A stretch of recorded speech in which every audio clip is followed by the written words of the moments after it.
Okay, moving on to the last component of balance sheet before we go into analysis of balance sheet. Last component is equity. So equity is simply the difference between assets and liabilities. Equity can include different components, anything which is the ownership of the company or any capital which is there with the company is a part of equity. So all your gains or losses, all the unappropriated income, all the retained earnings, all are a part of equity. So any earnings, any profits, any gains that are being retained by the company or any capital that is being invested by the owners, all that is a part of equity.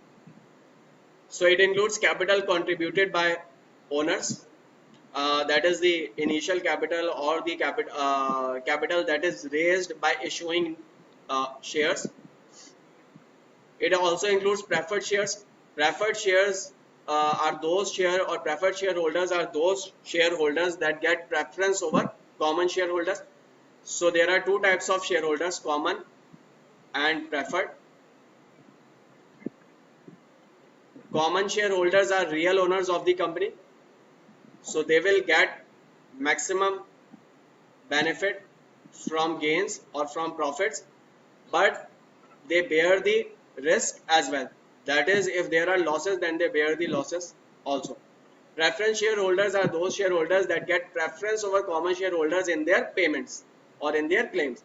So if a company does not have money to pay dividend to common shareholder, it will still be paying dividend to preferred shareholders. So first it will pay dividend to preferred shareholders, and then any remaining amount will be paid to common shareholders.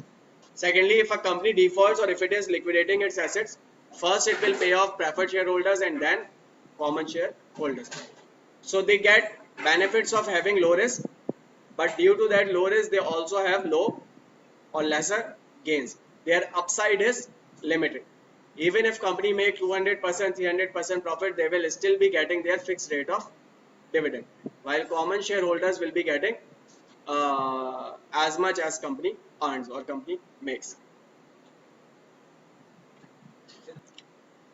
Then comes treasury stock. Treasury stock is subtracted from contributed capital. What is treasury stock? So sometimes maybe company, let's say, has issued 100 million shares into the market, and later it realizes that it needs to buy back some shares. So when company buys back any shares, those bought back shares are known as shares repurchase, or known as treasury stock, or known as treasury shares. So these are three names for same thing, that is shares bought back or shares repurchased. So your equity, in your equity you will have your issued shares, and then treasury shares will be subtracted from these issued shares to find out the net shares that you have in the market. Retained earnings. So whenever a company generate earnings, there can be two uses that company can make of those earnings. So either those earnings can be paid as dividends, or they can be retained by the company.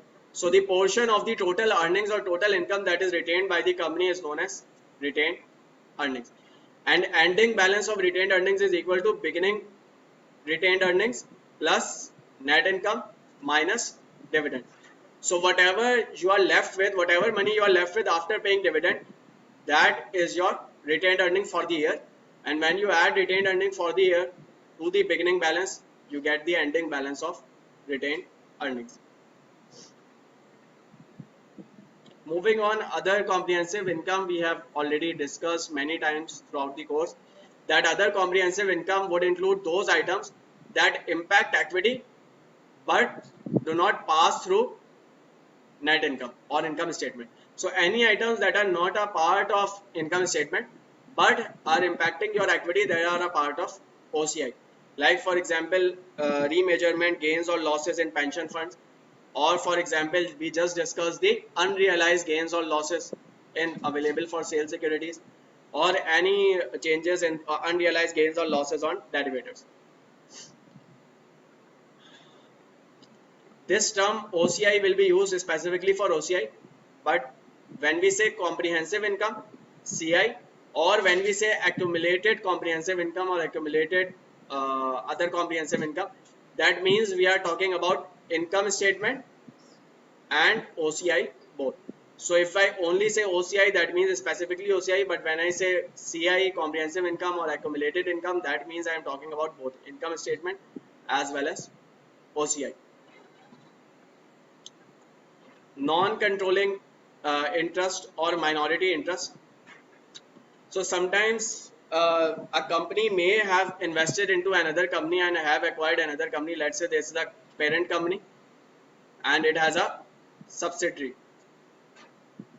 So maybe parent company owns 90% of the subsidiary. So sometimes a parent company might not own 100% of the subsidiary. It may own a significant portion and have a control over the subsidiary, but might not own 100% of the subsidiary.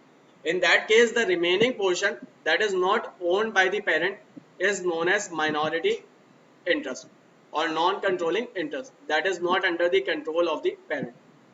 That is, let's say, 10%.